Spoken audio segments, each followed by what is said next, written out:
Welcome back to video number 2. This is our palate cleanser. Again, the royal family has been out and about and very busy, so let's just jump in and cover it, shall we? Let's go.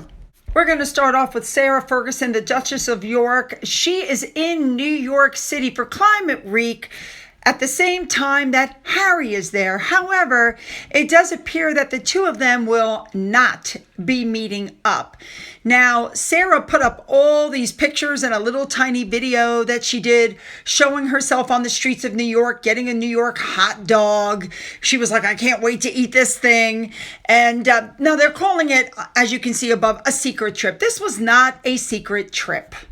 Sarah is not meeting up with Harry. Let's not forget that she totally respects the monarchy, and she previously canceled a trip in October to Australia because that was about the time that King Charles's tour was going, and she didn't want to clash with him. And she released a statement that said, and I'm quoting, "With regret, Sarah, Duchess of York, has decided to withdraw from the Festival of Fiction so as not to distract or detract in any way from the tour of Australia by His Majesty the King, which was recently announced."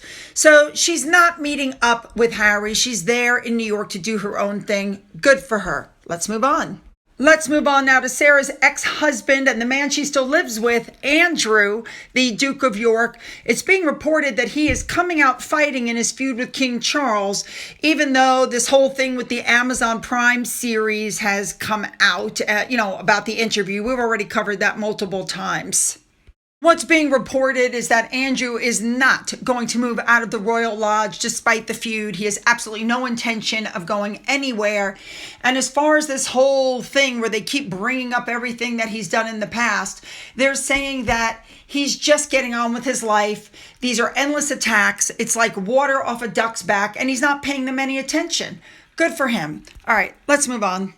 Let's move on to Sophie, the Duchess of Edinburgh. It's being reported, I believe on the 25th, that she attended a concert at Wells Cathedral, and the Drakensberg Boys Choir, the Wells Cathedral Choir, the Wells Cathedral School Choir, and a chamber orchestra played there. And she is patron of the Wells Cathedral Cloister Trust. A big thank you to Remoulade Sauce for showing us everything that Sophie was wearing. Let's move on now to Anne. So Princess Anne paid her respects as dozens of soldiers that were killed during World War I, and a lot of them were from regiments, from Scottish regiments, were commemorated at a specially built cemetery extension in northern France. And while she was there, she was able to witness the burial of 2 First World War soldiers who died at the Battle of Loos in 1915. These burials mark the inauguration of the extension to the cemetery. The extension was built after construction workers found a large number of World War I remains, and they wanted to be sure that the fallen would remain side by side during reburial. They found 48 separate sets of remains and a lot of regimental artifacts. Unfortunately, they could not accurately identify anybody by name. So it was impossible to bury them all in a public ceremony. So 46 were buried privately at this extension earlier this summer. And this event, they had 1 unknown soldier of the Black Watch, which is a Royal Highlander, and a 2nd unknown Scottish soldier laid to rest by serving soldiers of a Royal Regiment in Scotland. And the service included a firing party and a piper that commemorated all 48 sets of remains that were found. Now, apparently, they're still continuing to identify other casualties that were recovered at the same location, with the aim of burying them at the cemetery extension as well. They're trying to find living relatives. Well, I guess with DNA nowadays, that would be possible. Anne signed the book, and then it was off to the reception that was taking place at the Loose and Goal, I think is how you say it. You guys already know how I feel about Anne. I feel like she's picking up a lot of the work for the king right now because he's ill, and I don't think she has an issue with that. All right, let's move back to Sophie, Duchess of Edinburgh. Sophie officially opened up a vineyard in the UK, so it is English wine. And this happened in Kent. It is a family-run domain, Evremond Winery in Canterbury. This company says on their website that they're known as the Garden of England, and they make, quote, a high-quality, premium sparkling wine, and that the combination of soil, climate, topography, and time are perfect to achieve this. Sophie joined the co-founders that you see in this picture. This vineyard was founded in 2015, and they're saying in the article that it's the very first time a champagne house has invested in land in the UK with the ambition of producing a top quality sparkling wine. Sophie was taken on a stroll of the vineyard. She got to try some of the grapes right off of the vine. It looks like fabulous. The classic wine is going to be released for sale in spring of 2025. I wonder if I can get that here in the States. That'll be interesting to see. So the winery is unusual because a France, wine house has partnered up with a UK. It's not something that usually happens.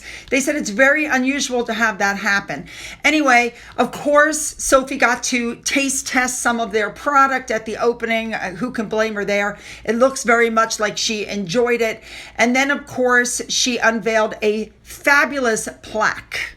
They did say at the opening that this brand has been more than 10 years in the making. I wonder, I don't know anything about wine or champagne or how long the grapes have to stay on and how long all of this goes. I know absolutely nothing about making it. I only know if I like the taste for drinking it.